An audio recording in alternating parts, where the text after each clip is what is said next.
আসসালামু আলাইকুম ওয়া রাহমাতুল্লাহি ওয়া বারাকাতুহু।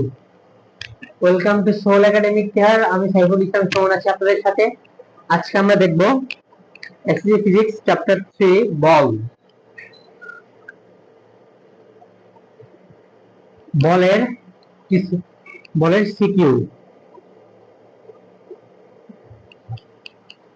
ঠিক আছে, প্রথমে আমরা কিছু ম্যাথ করব, তারপরে একটা সিকিউ করব। তো ফার্স্ট ম্যাথ ধরেন এরকম যে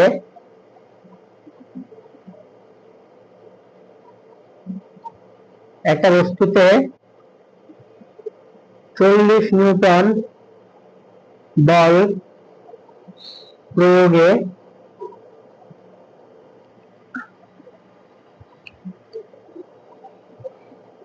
বস্তুটি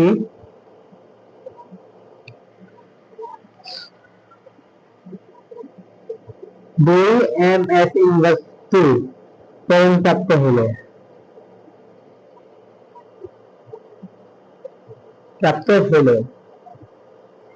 প্রশ্ন হচ্ছে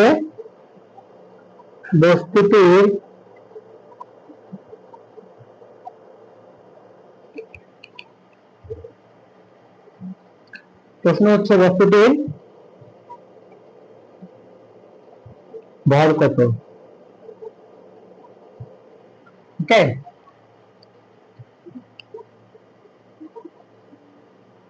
বস্তুটির ভর কত আমরা একটা করি।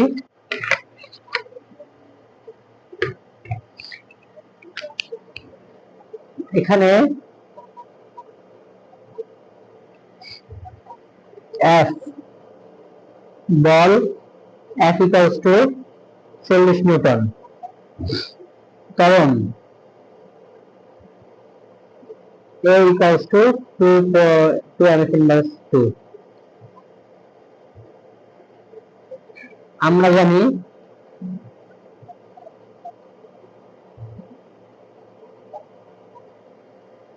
F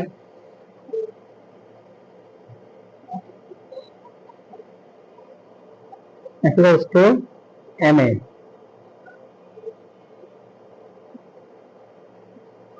ওকে, এখন F হচ্ছে 40 নিউটন ইকুয়ালস টু m জানি না, যেহেতু এটা 2 সুতরাং 2m। ক্লিয়ার? এবার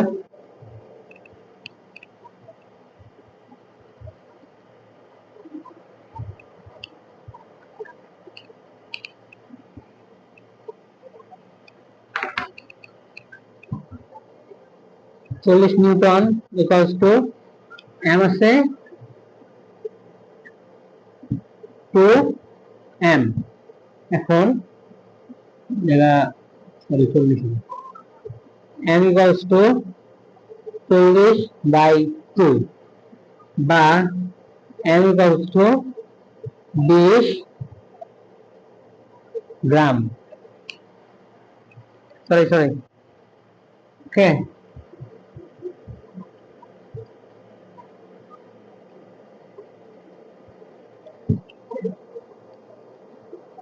হচ্ছে 20 কেজি। Math clear?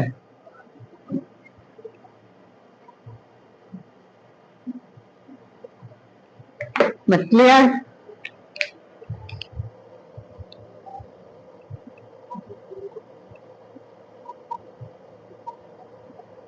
তো এই হলো ফার্স্ট ম্যাথ। ক্লিয়ার?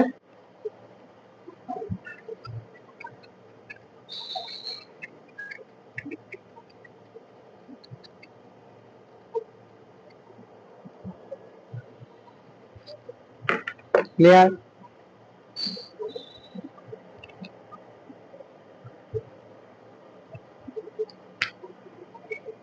এখন একটা বস্তু, একটা গাড়ি,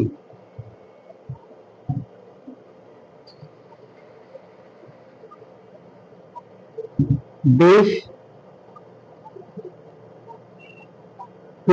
কারণে আসতেছে।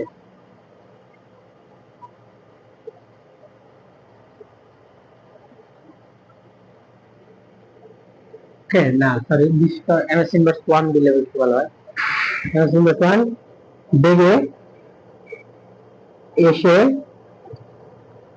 অন্য অন্য একটি গাড়ি 10 এমএস ইনভার্স 1 বেগে আসা তার সাথে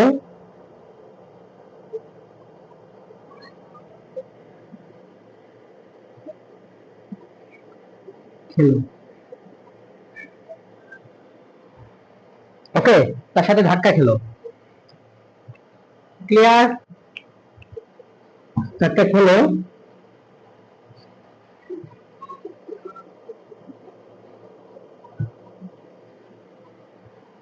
ইনফরমেশন লিখে গেছে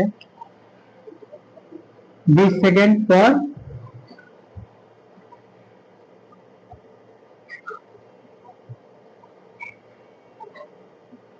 ধাক্কা হলো, এটা পরীক্ষার ভিতরে থাকবে সংঘর্ষ হলো। আমি সংঘর্ষ দিয়ে লিখি।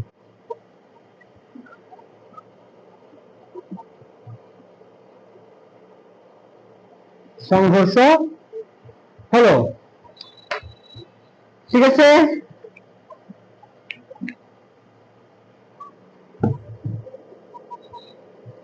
ঠিক আছে,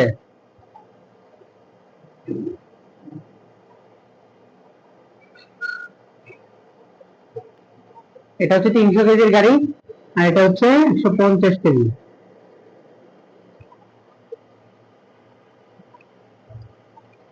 এখন আমাদের বললো সংঘর্ষের পর গাড়ি দুটার অবস্থা কি হবে।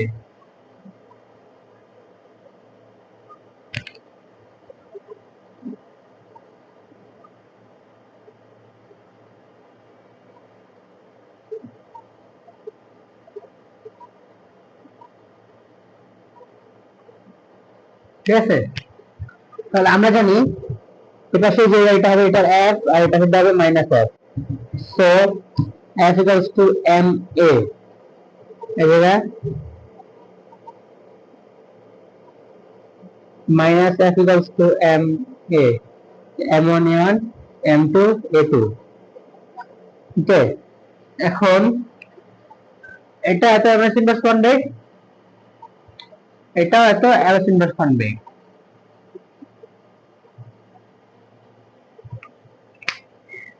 ওকে,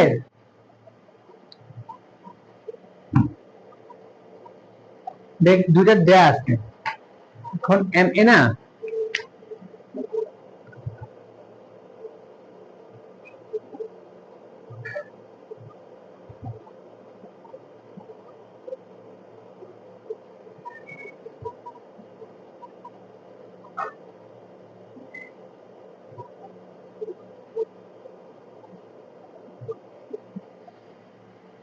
কি আছে P1 m2 equals to v2 minus u2 divided by t2। এখন দেখি এটার ভর 300 কেজি।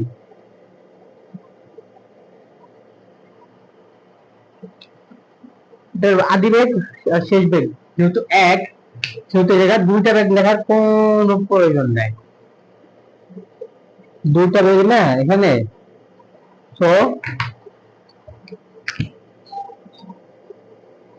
এই জায়গায় ত্বরণ নেই কোনো।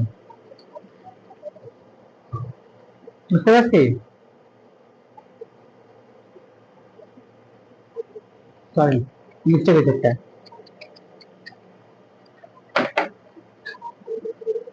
এটা হচ্ছে ত্বরণ। হ্যাঁ, 300 ইন্টু 20 ইকুয়ালস টু 6000 নিউটন। এবার সেম এই পাশেরটা যদি দেখি 100 into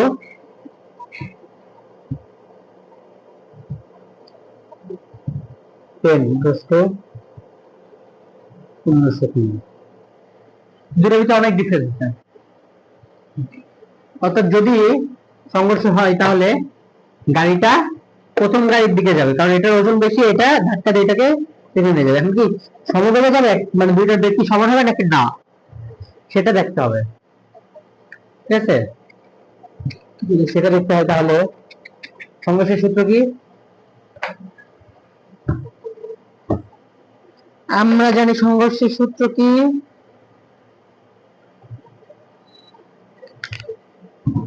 m1 u1 plus m2 u2 equals to m1 v1 m2 m2 v2। ওকে,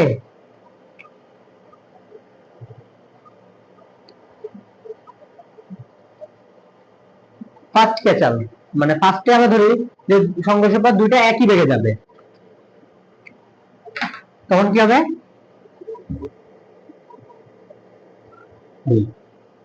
তো এবার যদি ম্যাথ করি তাহলে m1 হচ্ছে 300 ইন্টু 1 প্লাস m2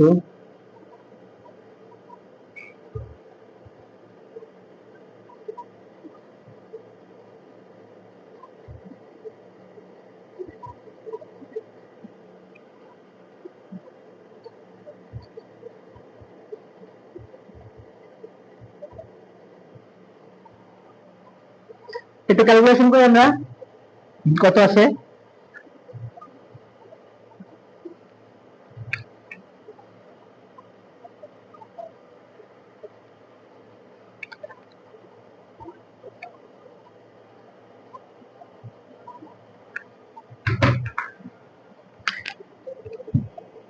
তারপরে 7500, আর এর পাশে আছে হচ্ছে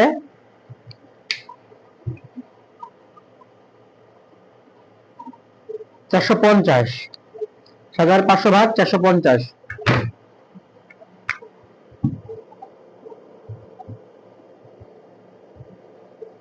equals to 4.67। বুঝতে পারছি, যদি মিলিত বেগে চলে তাহলে বেগ হবে 16,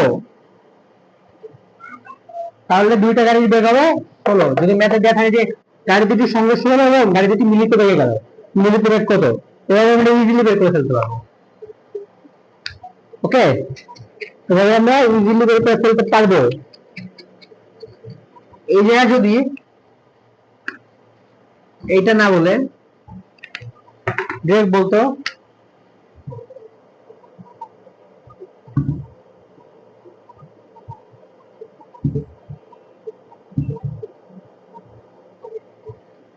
গাড়ি দুটির ভরবেগ, তাহলে কি হইতো? আমরা জানি ভরবেগ m1 m ফার্স্টেরটা, হ্যাঁ, m1 u1 minus m2, sorry m1 v1 equals to ft। এখন এটা আমাদের লাগবে, from m1 u1 minus m2 v ft না, ft হচ্ছে আপনার বল বুঝতে কত, তো প্রথমটার 6000 ইনটু p কত 20। এখানে গাড়ি দুটোর ভরবেগ যদি বলে এভাবে বলে তাহলে এটা করে জাস্ট যেটা আসবে অ্যান্সার ওইটাই হবে অ্যান্সার। বাট যদি এভাবে বলে দেয় গাড়ি দুটি সেই ভরবেগ, গাড়ি দুটি শেষ ভরবেগ, তখন কি করব? তখন আমরা এটা ম্যাথ করলাম 1u1 minus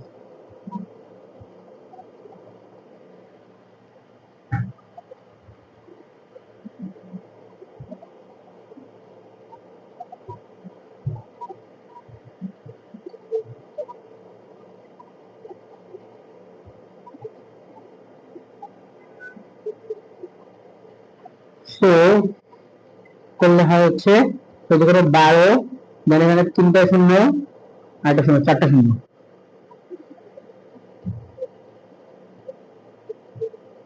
তো গাড়ি একটা ভরবেগ। এখন যদি বলে শেষ ভরবেগ, তাহলে আমাদের লাগবে এইটা, এটাকে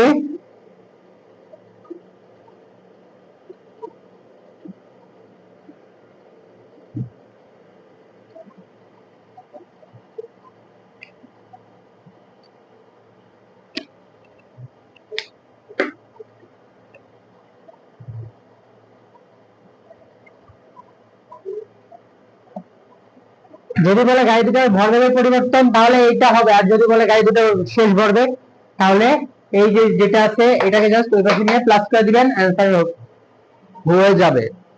ওকে, হয়ে যাবে। এটাকে জাস্ট নিয়ে এই পাশে প্লাস করে দিবেন, তাহলে হয়ে যাবে। সেম ভাবে 2 নম্বর গাড়িটা হবে। ওকে, সেম ভাবে 2 নম্বর গাড়িটা হবে। আরেকটা ইকুয়েশন বাকি আছে, যেটা আমরা ফার্স্ট ক্লাসে করাইছি। এটা আবার আরেকবার রিপিট করা দরকার, কারণ এটা অনেকবার প্রশ্ন আসে। নিউটনের দ্বিতীয় সূত্র থেকে